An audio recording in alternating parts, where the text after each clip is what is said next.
Lebih 500 murid dan pelajar di Parlimen Gua Musang menerima manfaat inisiatif Kesejahteraan Rakyat Malaysia Madani. Sejahtera Madani membabitkan peruntukan RM104,000. Program Back to School di kawasan Galas diadakan bertujuan membantu menyediakan kelengkapan sempena sesi persekolahan yang bakal bermula minggu depan. Ibu bapa yang terlibat dengan program ini meluahkan kesyukuran kerana sumbangan yang diberikan dapat meringankan bebanan kewangan masing-masing. Apatah lagi ada kalangan mereka yang mempunyai lebih daripada seorang anak yang bakal memulakan sesi persekolahan nanti.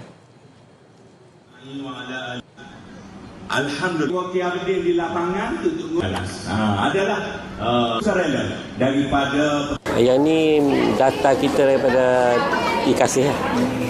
Abang ada berapa orang anak berapa? Saya ada 4. Yang bersekolah berapa? Yang bersekolah semua 4 orang. Saya pun harapkan macam itulah.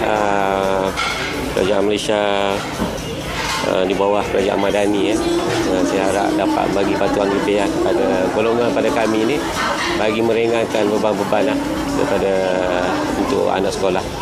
Kalau habis juga lalu 3-4-500 tu. 3 orang. 4-500 juga. Kalau tak boleh kak. Ni alhamdulillah lah boleh tahun ni 2 orang.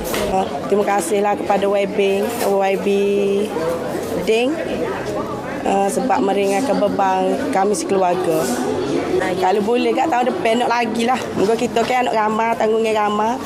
Kalau tahun depan tu minta lagi lah kalau boleh. Menurut Adun Galas, Datuk Muhammad Shahbuddin Hashim, inisiatif Sejahtera Madani dapat memberi manfaat 234 isi rumah miskin tegar dan miskin yang berdaftar dengan IKASih di 3 buah Dewan Undangan Negeri di bawah Parlimen Gua Musang. Seterusnya dipersilakan. Saya amat berbesar hati memaklumkan bahawasanya semua sumbangan ini memberi manfaat dan semestinya menampung perbelanjaan keluarga warga B40 yang semestinya terkesan dengan tempoh pembukaan sekolah, kos harga yang tinggi dan juga suasana akhir-akhir ini yang memerlukan bantuan daripada pihak kerajaan. Justru sumbangan ini diharapkan dapat sedikit sebanyak menampung perbelanjaan mereka yang bakal menghadapi musim cuti sekolah dan juga musim Ramadan.